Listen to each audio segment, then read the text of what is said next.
Remember the hostess trolley? My dad bought it for my mum as a gift, and she loved it. And that magical hole in the wall? Meals would always be served from the kitchen hatch. How about the electric carving knife? What fun! And the terrifying chip pan? They scared the life out of me. Today, they might lie forgotten at the back of the cupboard, but in their day, they were must-haves. Now we're time-travelling back to the 70s and 80s. Holy Maloney, it's actually working. To rediscover the wonder of our lost kitchens. That was absolutely groundbreaking. We'll remember the inventions that wowed us. Whoa, flippin' delicious. Damn. The discoveries that surprised us. In my series, I had to explain what a wok was. And the innovations that found their way into every last kitchen. Even the Queen had Tupperware. So grab yourself a penny and rustle up a vol au vent as we lift the lid on the 70s and 80s kitchen. And remember everything we loved and lost.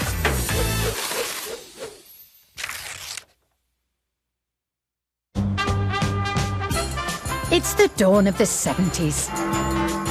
Britain is building record numbers of new homes, which meant record numbers of new kitchens.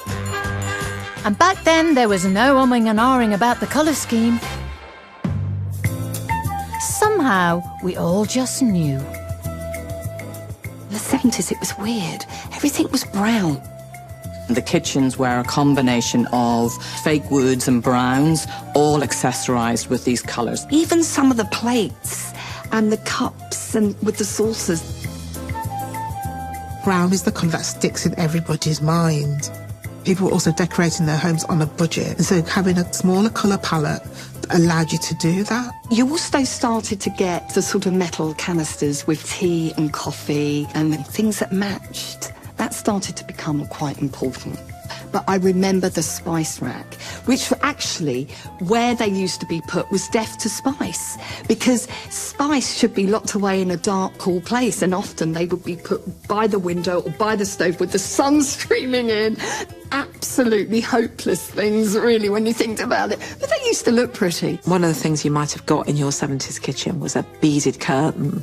Now, a beaded curtain looked quite decorative. You could get them in lots of different materials. They could be wooden beads that would fit your more rustic kitchen, or they could be brightly coloured plastic beads that made lovely patterns. And many of these trademark 70s trends, from a spice rack to oodles of wood and plenty of brown, would be captured perfectly when producers built a kitchen set for the era's biggest TV stars. And they sent up our morning routine with immaculate timing. That's one of the iconic sketches that we remember Morecambe and Wise for. I loved that reminder of, like, kind of what a perfect breakfast would look like. Eggs, grapefruit, toast.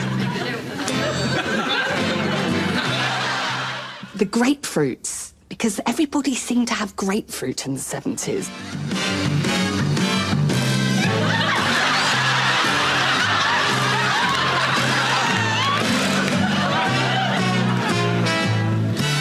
It's absolutely a perfect reflection of what a 70s kitchen would look like.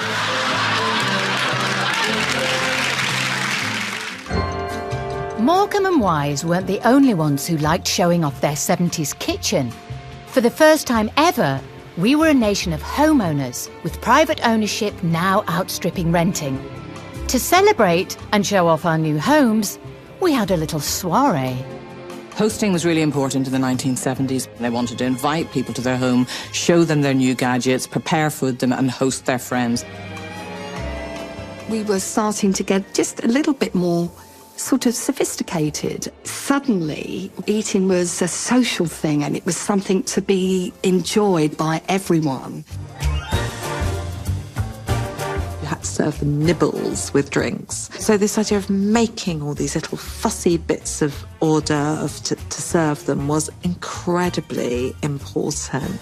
And then you also might have melon as a starter. So you'd go out and purchase a melon baller to make those little balls of melon. Vol au vents were huge in the 70s as well. So you would have gadgets to make your vol au vents and cut your vol au vents. So there were clever little gadgets and time savers that you would use in your kitchen to reflect what you wanted to be as a hostess. A 1970s dinner party was also a place to show where you'd been on your holidays, to give you new forms of booze that have been absolutely kind of exotic to Britain. People started getting ideas about cocktails. So if you're going to serve a cocktail, you need special glasses, but you don't just need glasses, you need all those accompaniments to decorate your glasses. So you had swizzle sticks made of plastic with things like plastic fruit on the end. And after a snowball or a pina colada, we would knock up something exotic in the kitchen. So the more traditional sort of roast potato, veg and meat was replaced by pasta and Italian dishes. So lasagna and spaghetti bolognese were hugely popular in the 1970s. If you really wanted to impress your guests and keep your food warm in the 70s, there was one invention that became loved by women and actually let them out of the kitchen: the hostess trolley.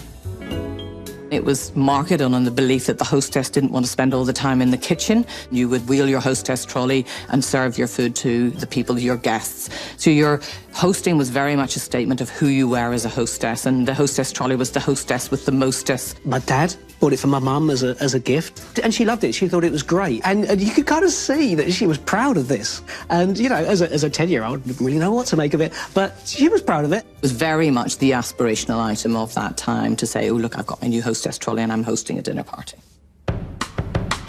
The hostess trolley, like nearly all 70s kitchenware, was marketed solely to women. But there was one tool that was aimed at the man of the house: the electric carving knife. Carving the Sunday joint is a man's job, and now men want the same gadgets that women are getting in the kitchen. They were fierce things, and it would like rip the flesh to shreds. They were pretty dangerous pieces of kit. They really were, but a lot of people had them in their kitchens. Imported from the US, where a third of households had one, the electric carving knife promised to make light work of the Sunday roast. But did it actually work? To test our vintage gadgets, we have assembled a panel of well-known faces. Comedian Jenny Eclair. I'm not really a gadget girl. I think I'm going to be the last person in the country to use an air fryer. Actor Danny John Jules. I'm cooking. And Blue Peter legend Janet Ellis. Me and kitchen gadgets are love-hate. So will it be love or hate with this throwback? Oh, what fun! What fun! What fun! Careful, careful. This is the preserve of the gentleman. There we go, oh, no, don't plug it in before you put the blade in. Jenny will be slicing gammon. Of course, what you've got to watch is that you don't cut through the flex. You don't want to be dead before you've had your dinner. Janet is taking on turkey. You can see I've never used one before. Where's the man? All right, sexist. Here's Danny with beef. Let's go. One of my favourite films, Texas Chainsaw Massacre. It's about this sort of performative act at the dining room table to impress your guests with your skill and also the fact that you have this newfangled piece of technology. I always thought electric carving knives were a kind of gadget that nobody needs. I tell you why, because they were hard to sharpen, and I just prefer manual cutting. The problem with the electric carving knife is, A, it was cumbersome, B, it was quite noisy, and C, it tore the meat. It was one of those gadgets at the time where people got excited because of electricity and the fact that you could use this gadget, but in fact never lasted. The electric carving knife largely disappeared from our kitchens in the 1980s. But would our celebs bring it back? Now, I mean, how easy was that to cut? Now, you could imagine old Granny Smith with a big kitchen knife, you know, hacking away. You know, this has made life so much easier. I mean, it does work. It does work, and the blade didn't fly off. Oh, God, that's good. Very good. I would swap the electric carving knife for the gammon. I'm taking the gammon home. I am not taking the electric carving knife home. Does anybody want to get rid of a dead body? Because that'd be... There's something we never saw on Blue Peter. Coming up, when boiling water at the flick of a switch made you the envy of the street. We really thought we had arrived a bit getting an electric kettle. We rediscover the kitchen gadget that could do anything. I can see the appeal. And in a TV first, we find out what Ken Hom thinks of the teas made. I think it is abominable.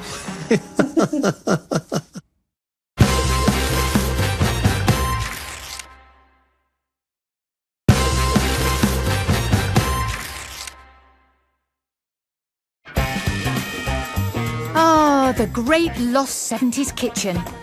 The brown, the spice racks, and the terrifying gadgets. It was a time when cooking and entertaining in our homes reached new heights. And yet much of what we think of as a 70s kitchen actually took shape in the decade before. The big transformation in the 60s is the fitted kitchen really takes off. It's a place where you can really kind of transform a space from something that feels old-fashioned and higgledy-piggledy into something that, if not kind of space age, at least feels plastic age. The old Belfast sink made of china, we're starting to get them being replaced by stainless steel sinks. And there was a way of making the kitchen sort of open plan, and that is through the serving hatch. I still remember my mum had the kitchen hatch. Meals would always be served not in the kitchen. They would be served in the dining room from the kitchen hatch. In the 60s, Britain was changing fast, with perhaps the fastest change of all taking place on the kitchen floor.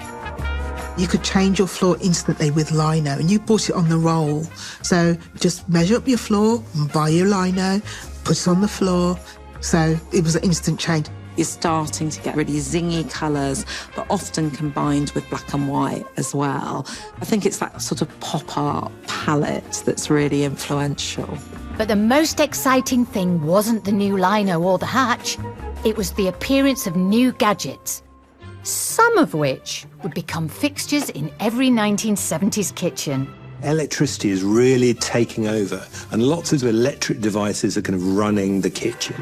Most popular were gadgets that solved everyday kitchen problems, as this ad succinctly explained. Are you tired of burnt toast? Get switched on with Morphy Richards' new automatic toaster. Choose the shade you want. Seconds later... You could set it to make your toast just how you wanted it, the perfect amount of brownness, and then it would pop up when it was ready. We all know what actually happens in kitchens. You're going to burn your toast, but this is now one thing that you don't have to worry about. Toasters had been around since the 20s, but you'd had to sort of watch over them. Whereas what you had here was the 2-slot toaster. It toasted the bread on both sides, so you didn't have to turn it over. And as toast became easier, so did its trusted companion, tea. I think we're all very, very excited about the electric kettle. We really thought we had arrived a bit getting an electric kettle.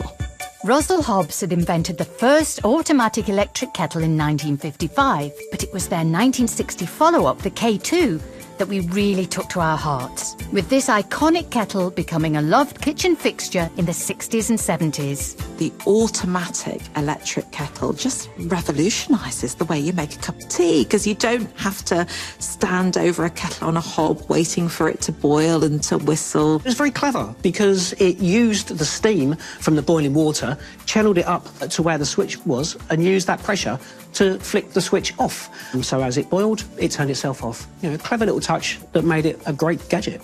Most of the developments in kettle technology were British because, of course, we're a nation of tea drinkers and we want boiling water to make the perfect cup of tea. Toasters and kettles made simple kitchen tasks simpler, but one gadget promised to do much, much more. And it was advertised in eye-catching, if slightly sexist, 60s style. Hey, lady, forget all that. Meet the swinging, mixing, mincing, slicing, shredding Kenwood chef. I love Kenwood chefs. Brilliant bits of kit.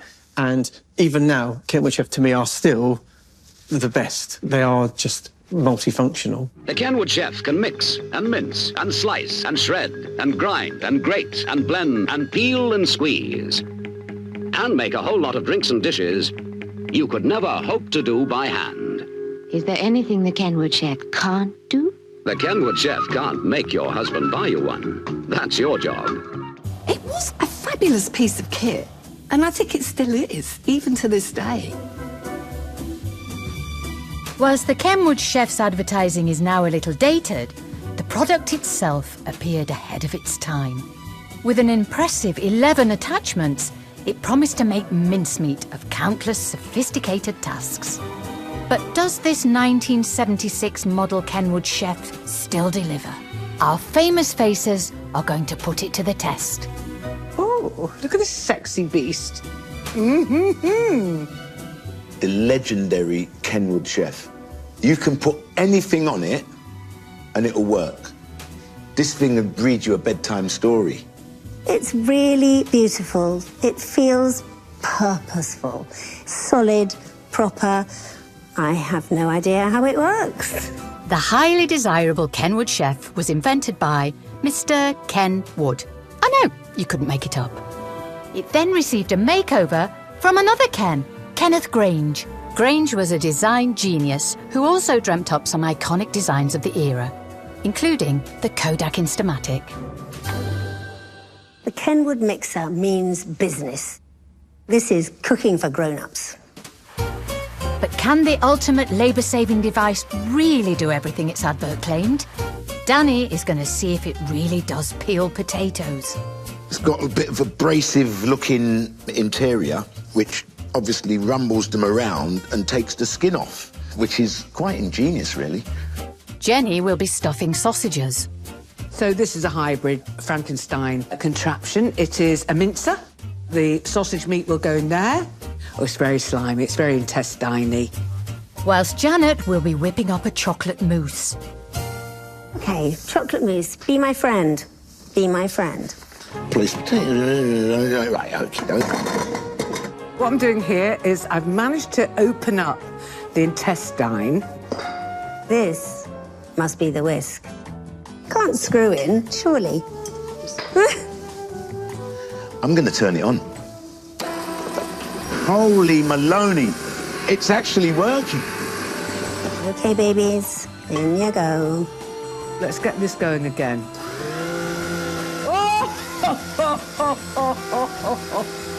I can see the appeal.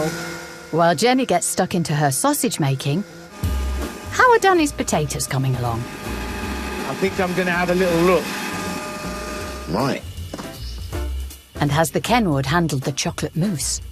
This has done the job, but for the size of the task, I think it's probably a big piece of kit that probably feels it's wasting its own time.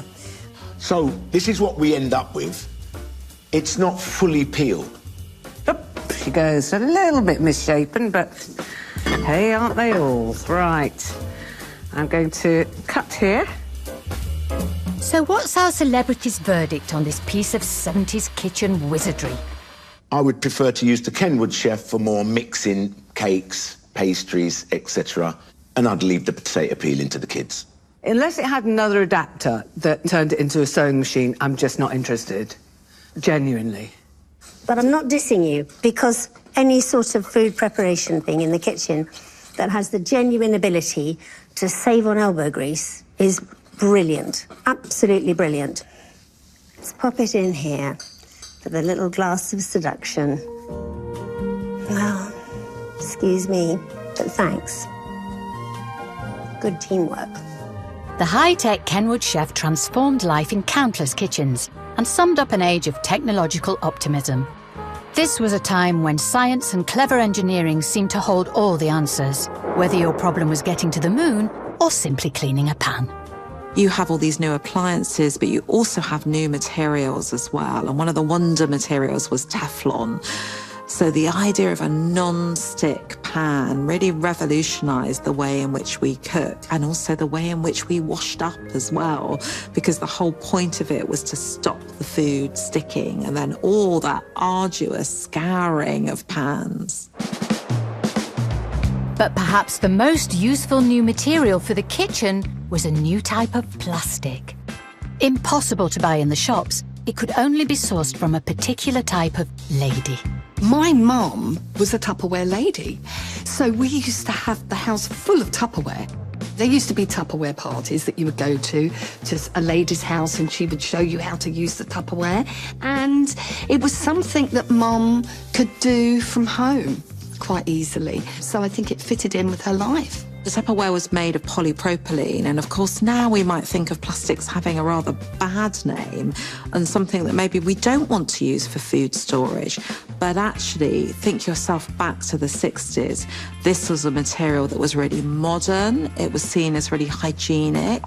And I think the really interesting thing about Tupperware is that it was for everyone. Even the Queen had Tupperware. And there are actually photographs of the Queen with her cornflakes decanted into one of those special Tupperware cereal containers.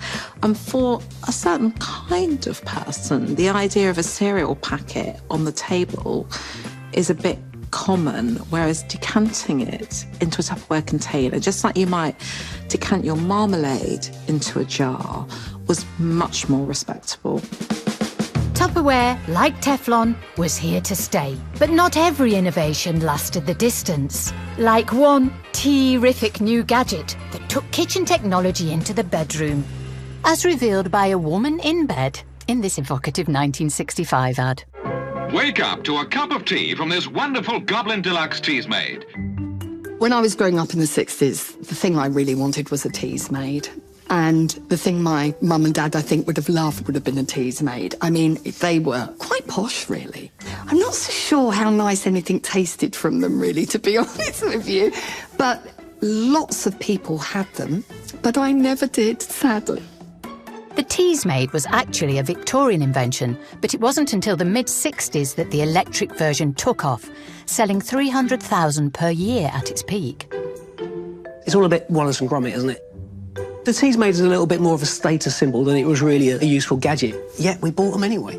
I had a girlfriend once. Yeah, well, I remember staying, and it started off at 5 o'clock and I jumped out my skin. And it's like, what the hell was that? I thought it was going to explode.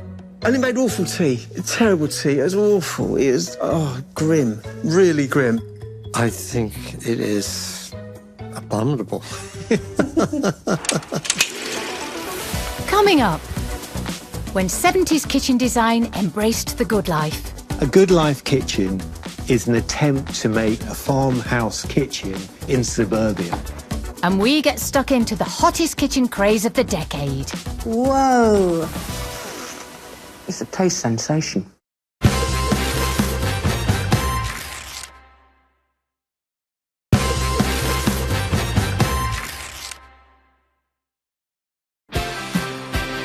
By the mid-70s, our kitchens were full of modern gadgets and convenience food bought at the new supermarkets that were springing up everywhere.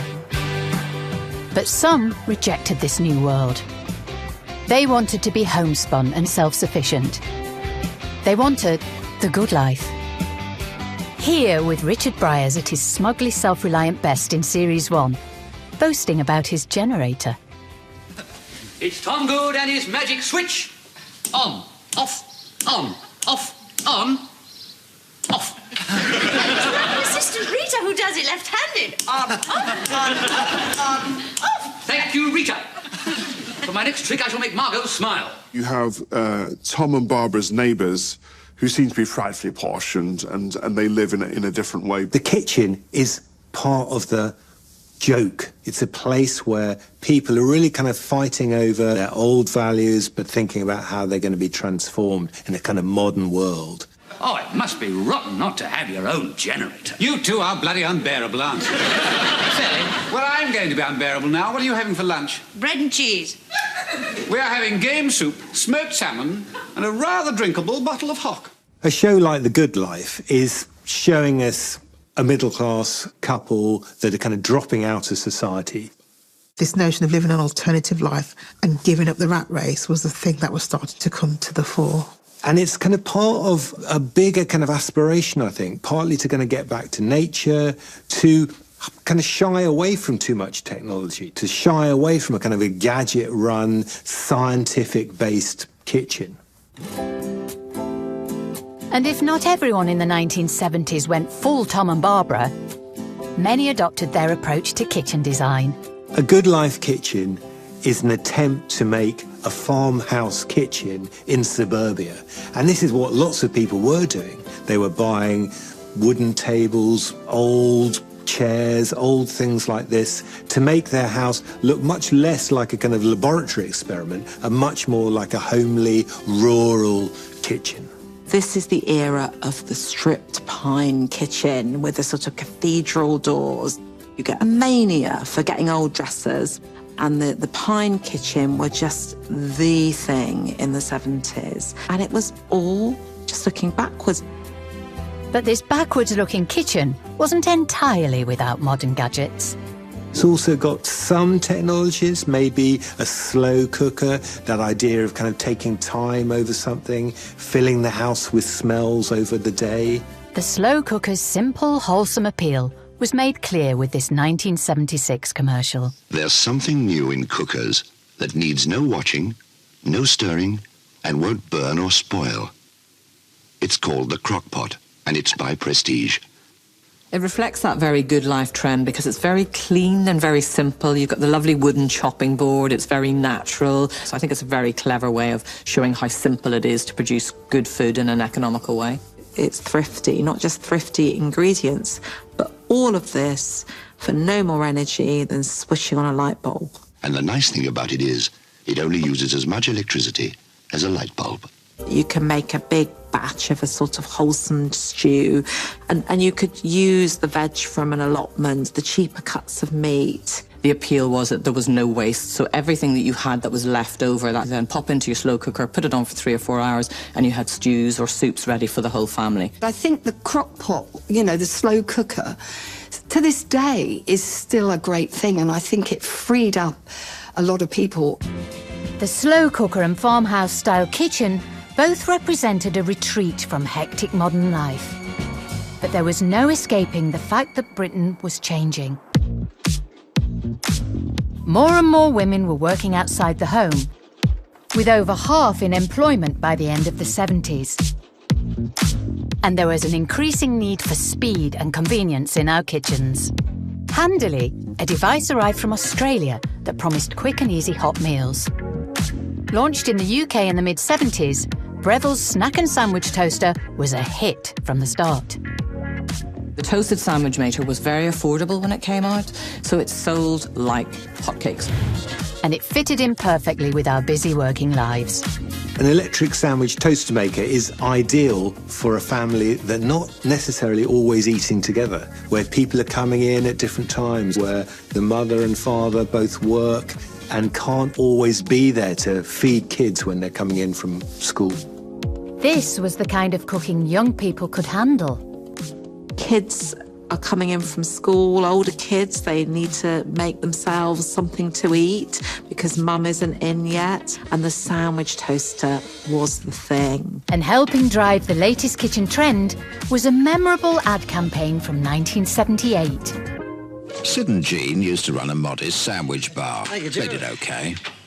Then one day, their lives were changed by the new snack and sandwich toaster from Breville. Sandwiches became hot snacks with sealed-in fillings you can make out of anything. Scrambled egg and tomato. Banana custard coming up. You start and they're in a cafe, and then all of a sudden they're chefs, and he's wearing a cravat.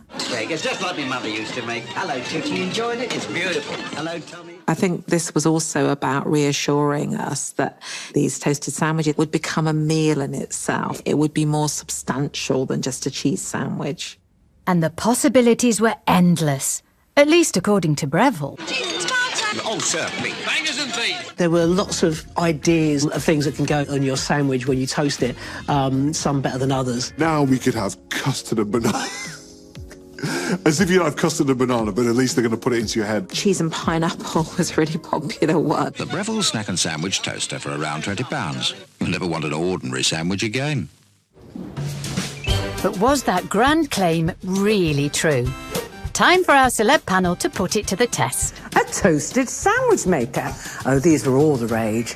The Breville Toasted Sandwich Maker. This is perfect. My kids really wanted a sandwich toaster. They also wanted a dog. We got a dog. And in a culinary free-for-all, our celebs can choose any filling for their sarnies.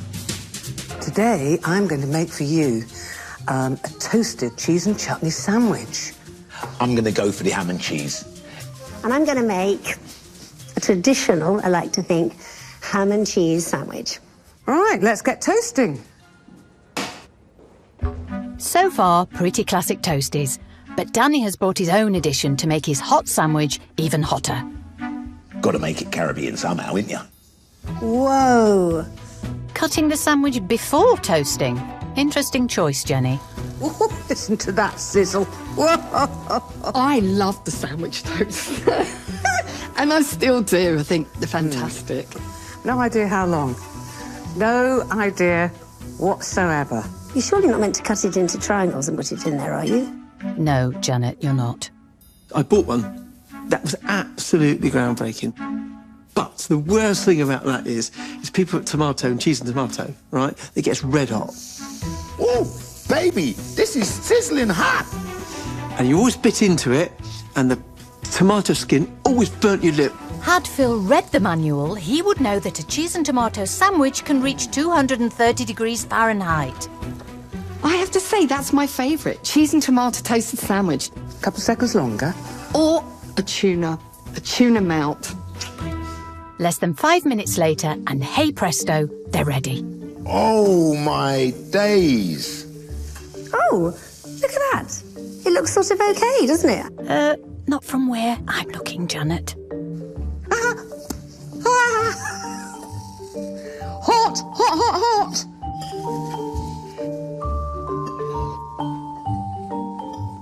Yeah. Just yeah. So what's the verdict on the sandwich toaster? It's a taste sensation. This is like 2 minutes and you can walk out the door with a hot toasted sandwich.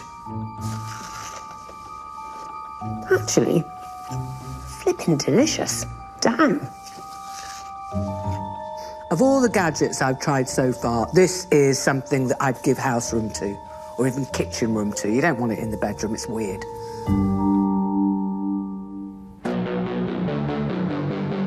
As the 1970s ticked over into the 1980s, Britain was changing fast. And in the kitchen at number 10, the new PM was cooking up a plan. Britain in the 1980s is unthinkable without Margaret Thatcher. It is Thatcher's decade. The ladies not for turning. She is leading a country that is transforming itself from an industrial, manufacturing country into a country that's going to be known for its kind of service sectors. Thatcher's policies would touch every corner of Britain, including its kitchens. The thing that really fuels the 1980s kitchen market is right to buy. This legislation that Mrs. Thatcher passed, that you could buy your council house. Well, people buy houses and the first thing they refurbish is the kitchen. Out went the browns and oranges of the last decade, as a new, distinctly 80s look began to emerge.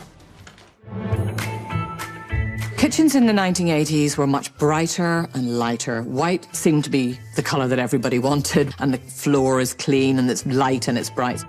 The early 1980s kitchen, to me, looks most like a laboratory, like domestic science actually coming home to roost. The kitchens I saw in the 1980s were uniformly white, but there was no colour. Very, very different from the busyness of the 70s.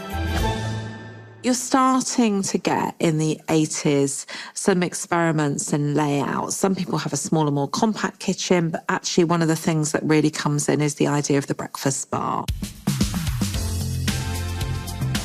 I think the breakfast bar was the beginning of using the kitchen as another room. You know, rather than the kitchen, something you cook something in, you put it on a plate, and you send it through the hatch. Suddenly, your kitchen was actually quite nice to be. You're maybe not eating your main meal in your kitchen, but you're grabbing your breakfast, you're grabbing a coffee, a snack when you come in from work at the breakfast bar in the kitchen. And in the go-ahead 1980s, we didn't rely on anyone else to do up our kitchen. We blooming did it ourselves. And the big innovation that really takes off is the flat pack kitchen, and the idea that you can buy this kitchen off the shelf and you can do it yourself. And the place to buy your new flat pack kitchen was in a huge warehouse on an out-of-town retail estate. All publicised with TV commercials like this classic MFI ad where it was all about the prices. In the MFI sale, it's your last chance for thousands of bargains. I remember the adverts. MFI, gosh. That, to me, was the first time things became affordable. It was on sale. The sale starts this week. We had one last week. All these fabulous Hygienic Canterbury Oak units for under £350. The lowest sale prices ever. Last chance for thousands of bargains. They made nice kitchens for the masses, really. Whilst MFI closed down in 2008, in its heyday, it was claimed a third of us owned an MFI kitchen. But for those fancy pants who had a bit more cash in their pockets, there was an alternative. Visiting a kitchen design showroom. So you could go to these big showrooms and you could go and see these kitchens and get them fitted to your needs. The fitted kitchen, the idea of a kitchen being designed, a bespoke kitchen just for you, it will be off the peg, but the units will be designed so that they will fit your particular needs and your particular space. This was new, aspirational stuff. So who better to advertise it than TV's best-known aspirational couple, Penny and Vince from Just Good Friends, shown discussing their kitchen plans in this 1985 commercial. A great idea for the kitchen. Look at that. Lovely.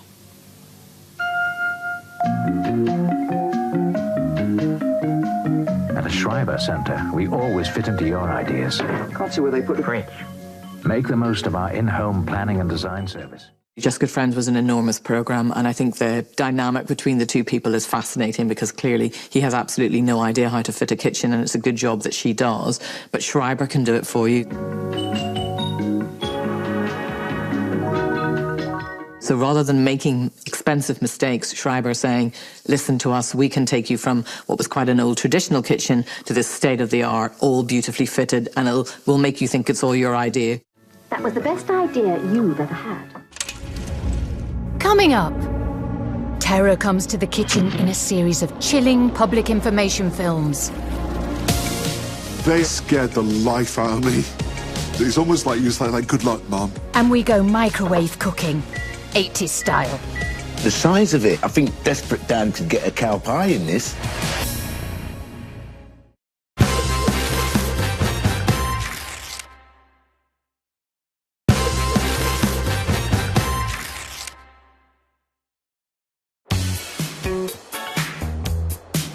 The 1980s brought thrilling new gadgets into our home, from videos to computers.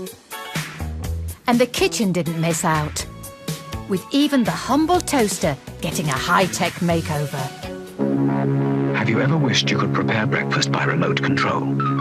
Well, this intelligent invention can at least look after the toast.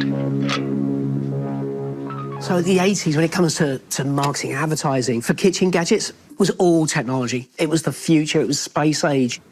I think the music is reflective of this is a new era, this is all about technology. It's saying, look, this is the next state of the art, this is what you want in your kitchen. And then it actually passes the toast toward you, which is more than you can say for some people.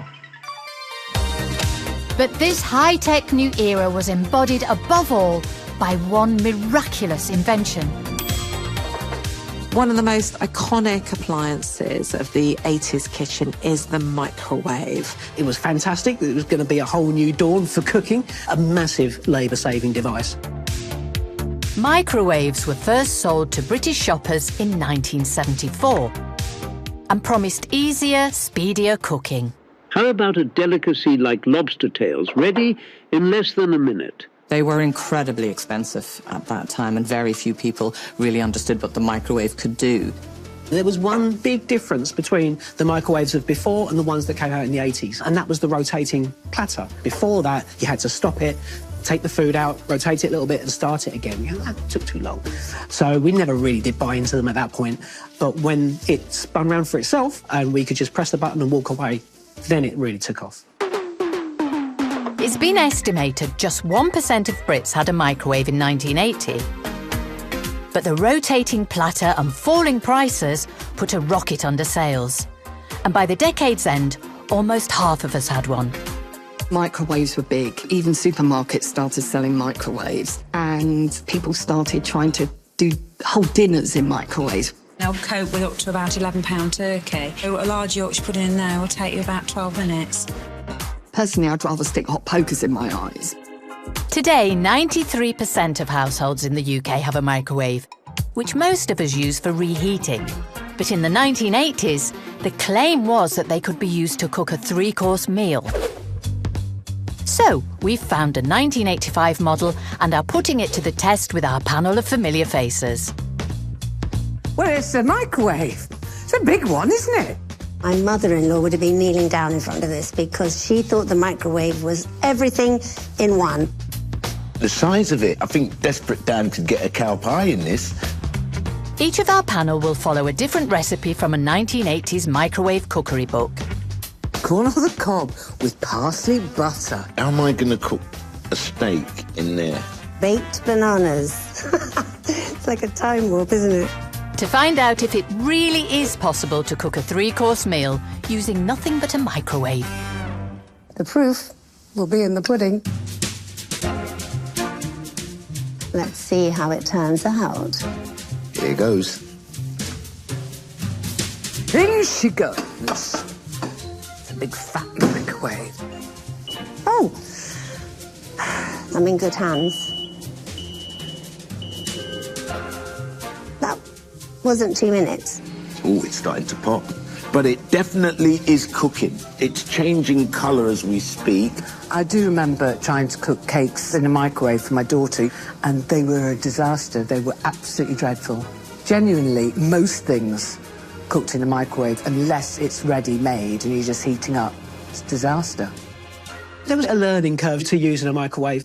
We didn't really believe that it would cook this stuff within seconds. So you think, no, it must need 5 minutes, surely, at least. So you put it on for 5 minutes and you walk away. You come back in 5 minutes and there's this solid lump of something smoking in the middle of the microwave. There's a lot of things that the microwave couldn't do. So you can't do a roast in a microwave. Cooking up pizza in a microwave, it would come out like a floppy mess. Though it could cook things quickly, the early versions couldn't brown food, so food didn't always look very nice and appetising. But in the 1980s, it wasn't the quality of cooking worrying us. It was the idea that microwaves were dangerous. Lots of people were quite fearful of eating food cooked by microwaves. They thought that somehow it might be radioactive or the kitchen might become radioactive. My dad went out and bought this little device, which was a microwave leakage detector. It was a little box that had a meter on the front, and you turn the microwave on and you held it up to the microwave, and if that went like... that was bad. Microwaves were escaping and we were all getting cooked. But actually, it's a really healthy, quick way of cooking food. So how is our 3-course meal coming along? Oh, the moment of truth. You're so... Is that too loud? I mean, where are you supposed to be? We're in the same room. First, the starter. That's cooked beautifully. So, thumbs up for Jenny's corn on the cob. I am never going to eat corn on the cob again unless it has been cooked in a massive fat-backed microwave. Next, how's Danny's steak main course? That looks cooked all the way through. Could do with a few chips on the side, though. Actually, that tastes all right, you know. And to top it off, Janet's rum-baked banana dessert. Quite nervous about the temperature. The various ingredients I have no problem with. Putting them all together and sort of nuking them doesn't make any sense to me. These mixed results help explain why gourmet microwave cookery didn't take off. But in the 1980s, we did learn one way to cook quickly that is still with us. And it was all down to one man, Ken Hom. When I started cooking, people say, wow, it's a door opening into another food, cuisine, and culture. Although we'd had Chinese restaurants for a long time, the idea of cooking Chinese food for yourself was something really novel. When Ken Hom's Chinese cookery hit the BBC in 1984, it wasn't just the food he was cooking that fascinated us. It was one specific cooking tool he introduced. Of all the Chinese traditional cooking equipment, perhaps the most famous is the wok. I think in Britain at that time, the only people who would ever have a wok in their kitchen would be Chinese. In my series, I had to explain what a wok was. The beauty of the wok is its shape, which allows the heat from even the smallest heat source to be spread evenly throughout the surface of the wok. And then I showed how to use a wok. Now, before you start using a wok, you must season it first. Seasoning will prevent the food from sticking and also prevent your wok from rusting in the future. The wok was like, oh my goodness, what's a wok? When you watched Ken, you thought, I could do this. All I need is a wok. So I remember when my dad saw Ken Hom, he went out and bought one of those woks. I have that wok today. So this wok is like 40 years old, seasoned, still cooking up amazing stir-fry. Ken, like, influencer extraordinaire. The producer would say to me, Ken, you have to slow down because the wok was so hot, everything would cook so fast. And actually, I think that that is what captured the British public imagination. People were busy, they want to cook, but they didn't have a lot of time, so it just hits the right spot. Before Ken, I don't think many people had woks. After Ken, everyone had one, because they're a fantastic piece of kit. Thanks to the influence of chefs like Ken Hom and Indian cook Madhur Jaffrey, we were cooking food from all over the world in our 80s kitchens. But we weren't quite ready to let go of our British traditions yet. And there was one food we still loved, with absolutely everything. That British staple, the chip. But there was a problem with home-cooked chips. The way we cooked them. When I was a kid, Mum had a chip pan, black chip pan. Big cauldron, really hot oil, your chips went in that. I can remember my grandmother using a pan, just a pan, you know, with like a funny little net thing that went in it to do chips. It was so dangerous. So great were the dangers that the government produced a series of public information films that would terrify the nation in the 70s and 80s. When you leave a chip pan of cooking fat or oil with the heat on, it gets hotter and hotter. Eventually, it begins smoking. Soon after this, it bursts into flames. They scared the life out of me. So much so that I think when my parents were looking to cook chips, I'd get a little bit worried. It's almost like you're just like good luck, Mum. They were scary. All those flames come off the chip pan and the guy with the very stern voice. The first thing you should do, if you can reach the knob safely, is turn off the heat. I, as a small child, knew what to do. If faced with a chip pan fire, it wasn't just run out the house, it was the whole wet tea towel thing. They were needed because there were chip pan fires. Houses burnt down because of them. I had an auntie had a chip pan, went out, burnt the house down. After that, Mum would have fun. Fire. If you don't let it start, you won't have to stop it. We didn't have the best track record for safety in the kitchen, or probably for a lot of gadgets really at that time. With the very real risk of chip pan fires starting in our kitchens, gadget makers spotted an opportunity.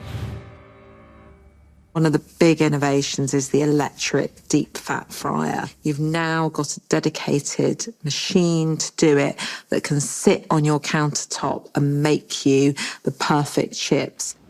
And so began a race to create the safest fryer of all, with Tefal claiming victory in 1984 in this visually striking commercial.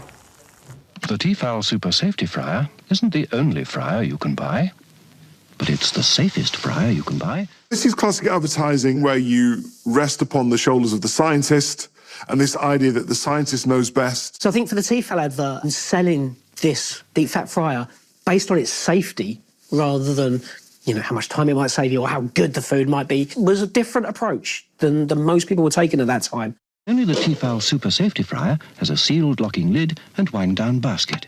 The thing about this advert is, I remember being in the playground, whoever had a high forehead was getting called Tefal head. We were savage in the 80s, but yeah, that was the thing. The Tefal Super Safety Fryer. We have the technology because we have the brains. Although you can still buy electric deep fat fryers today, in the quest for healthier cooking, they have been largely replaced in modern kitchens by the air fryer. Coming up, Britain chucks out the chintz as a kitchen revolution takes off. I remember going to IKEA and buying an island and being so excited that I had this island. I went and bought another one. And we reveal the exact moment real coffee went mainstream. The big breakthrough is when the Argos catalogue stocks the cafetiere. Though not everyone was impressed. You put the coffee in, you put the hot water in, and you get dark water.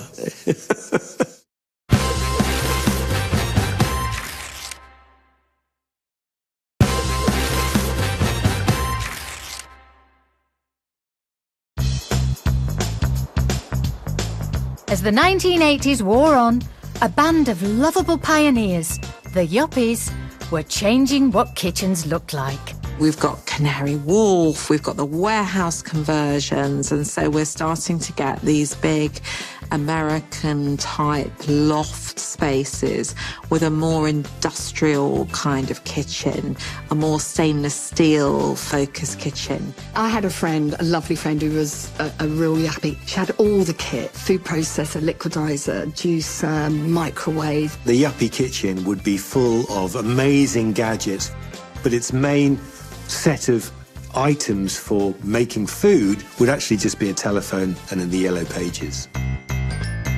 The Yuppie might only be eating a lot of takeaways in their kitchen, but their fancy ways would change a nation. When I came over in the late 70s, the one thing I struggled the most was coffee. I was offered tea, plenty of, cup of tea, cup of tea, cup of tea. Enter fashionable Yuppies with continental tastes. Coffee shops start opening more and more, became a culture. Tables outside, you sit there, you have a cappuccino. I think the British embraced it with both hands. By the 90s, fresh coffee had gone mainstream, with coffee shop numbers rising 847% across the decade. You moved on from the prepared Nescafe that you'd had all of the time, and people wanted then to drink better coffee at home. Step forward, the cafetiere. It had been available in Britain for a while. You could buy one in Harrods, John Lewis, somewhere like that. But in 1990, the big breakthrough is when the Argos catalogue stocks the cafetiere at the grand price of £38.50. For such a simple object, it was really expensive and very, very aspirational and sophisticated. You put the coffee in, you put the hot water in, and you press down, and you get dark water. Because just having a cafetiere in our new kitchens didn't mean we all made good coffee. If you go to someone's house, they have cafetiere coffee, it's awful. It was, oh, it's really nice. No, it's not. It's stewed and bitter and horrible. People didn't really understand it. And as Phil is keen to share, there is an art to making cafetiere coffee. Put it in, make sure you measure the right amount, put the boiling water in, and then plunge it halfway and leave it. Give it 5 minutes, then plunge it again, and you get a nice rounded flavour. Thanks, Phil. In the early 90s, as cafetières were coming in, the 80s kitchen was on the way out. Before we had clean lines, minimalism, now we can see that there are kind of grooved features in the cupboards. So it feels a bit older in design. The notable difference is that before you had real woods, now we've got a bit of veneer or MDF or whatever it is. There was a move back towards traditional-looking kitchens, but with a modern layout. So in the 90s, they wanted bigger surfaces to work on, glass on the doors of the cupboards so that you could see through, ovens often set in the wall, eye view ovens, floor probably tiled. They're almost perfect to the point of being quite dull. And coincidentally, it was also the style chosen by new PM John Major. The country kitchen look was very in the 90s, pale colours, floral designs. There was quite a lot of chintz. It was very much that kind of fussy, almost Laura Ashley feel that you would have in your kitchen. So I think people are sort of going posh rustic, I think. That's what's going on. This traditional look was just the thing to appeal to one very particular British housewife, Hyacinth Bouquet, who was off kitchen shopping in this perfectly observed scene from 1994. Do any of these worktops come from the exclusive range? Yes, madam. That one does. Oh, and that one. Oh, good. The kitchen that they have chosen to put Hyacinth Bouquet in is very typical of its time, but it's also very typical of a customer like Hyacinth Bouquet. She's not going for a sleek, white, contemporary kitchen. The fact that she's saying, I want what I want, and I want to make sure it's the best that I can have. And the scene brilliantly sent up just how demanding we were becoming.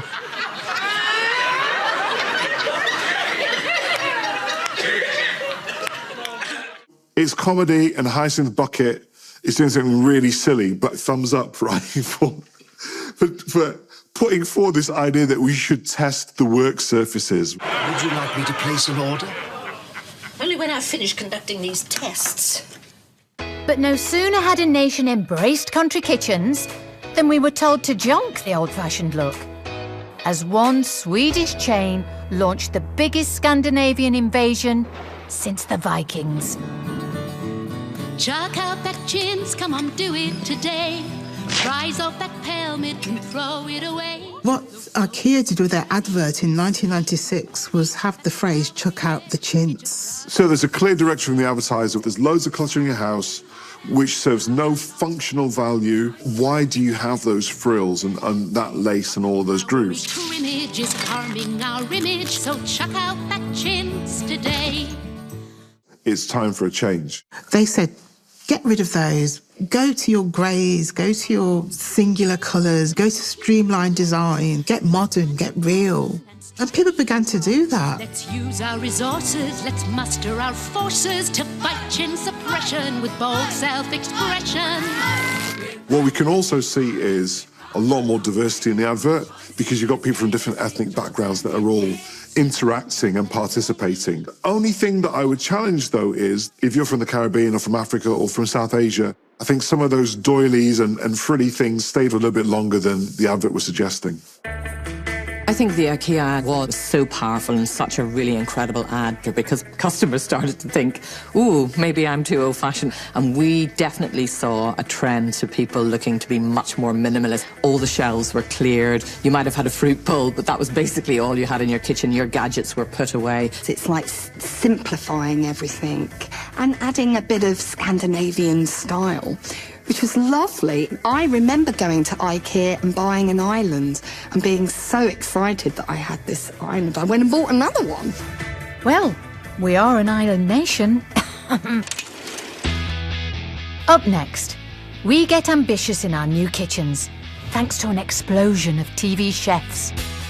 The entertainment of watching a chef at home and seeing where he's cooking, you want to copy it. And one 90s sensation sends gadget sales soaring. Whatever Jamie Oliver did had an enormous impact on anything that we sold. There's only a limit to how much I can be asked.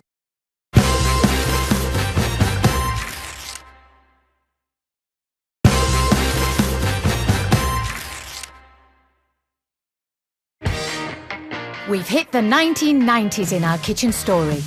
The last vestiges of the 80s have been binned, and a new generation of TV chefs are transforming our kitchen ambitions. We started to look at the gadgets they were using, look at the way their kitchens work, look at the way they flowed through their kitchen, thinking, I want that kitchen.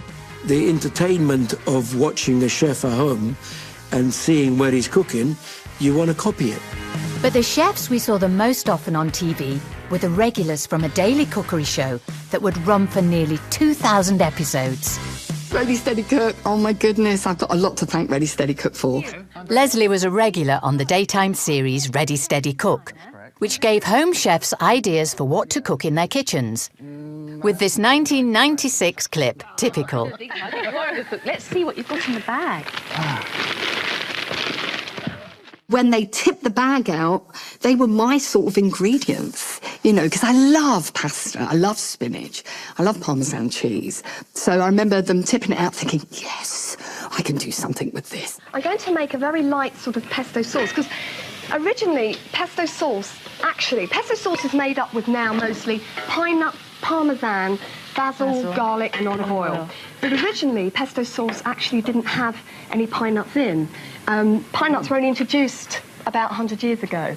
So we're going to do it the original way. Ready, Steady, Cook was a great programme because it taught a lot of people at home how to cook, and it got people into the kitchen. In here is the water coming up to the boil to cook the sheets of lasagna. You know, I've never, ever cooked lasagna. What it did was it made cooking accessible to normal people. If one person attempts to cook from watching that programme, it's done its job. But perhaps no TV chef was quite as influential as one cheeky chappie from Essex, with Jamie Oliver's relaxed, chatty style and love of pasta showcased in this clip from 1999. Right, I'm going to make this really fantastic spaghetti dish. It's like a real good munchy, kind of lunchy, snacky kind of thing. Let me show you how to do it. I'm going to make the pan grattato, and we're going to sprinkle it on top of the pasta afterwards, and it's going to give it a really, really pucker texture. You get this guy who's being filmed with a shaky camera, who doesn't care how he eats his spaghetti, and is just kind of making a mess all over the place.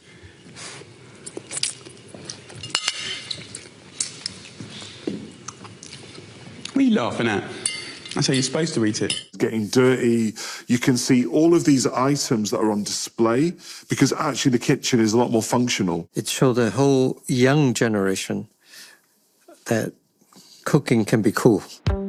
Jamie's love for pasta reflected a long-established national trend. And between 1980 and 2000, pasta consumption in the UK increased by 1,500%. But Jamie wanted us to get more ambitious, and he made it look so easy.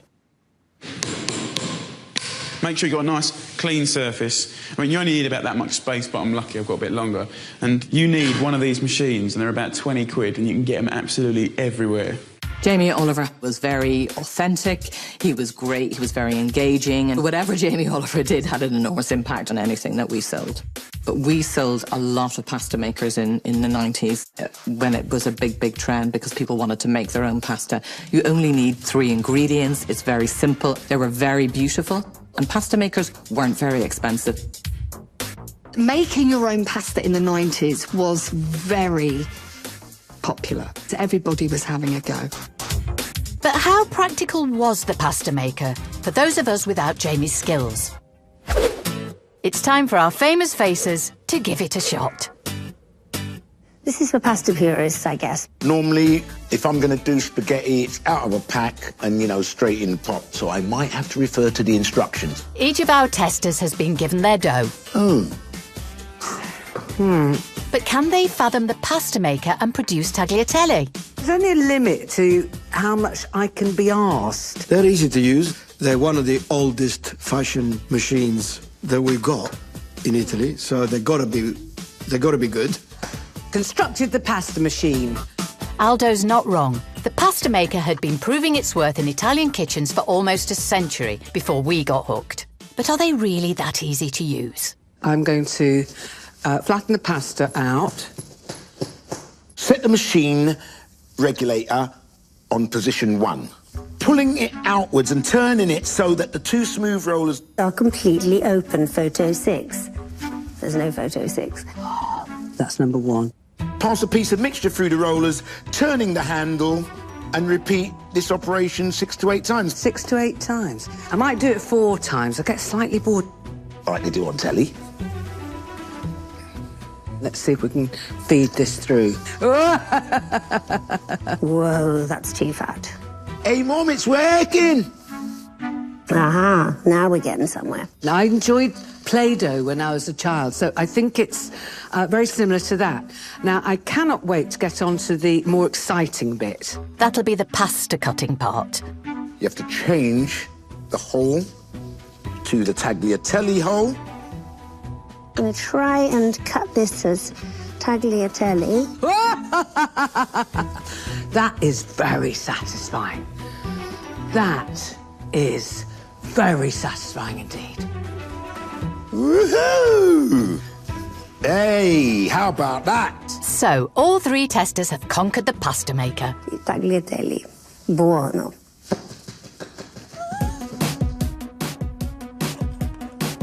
I'm absolutely chuffed about this. If I had a tin of bolognese now, I would get that in the pot. 3 minutes later, I'd be dripping it down my mouth. But will any of them use it again? I mean, this is quite fun. And actually, given that everything is quite secure and safe, this is a gadget that I would give my grandchildren to play with. I like it, but I don't love it. For me, that would definitely be an additive to my kitchen. It's another one of those things that's going to end up in the cupboard, landing on your head, isn't it? Although many of us prefer to open a packet of dried pasta and pop it in boiling water, for some, the pasta maker still has its place. I like the pasta machine because you can get children involved in making. They love it. Oh my God, it keeps them out of trouble. And with that, our kitchen time travelling is at an end. Down the years, there have been trends we've loved, from the toasted sandwich maker... Actually, flipping delicious. Damn. ...to the revolutionary flat-pack kitchen.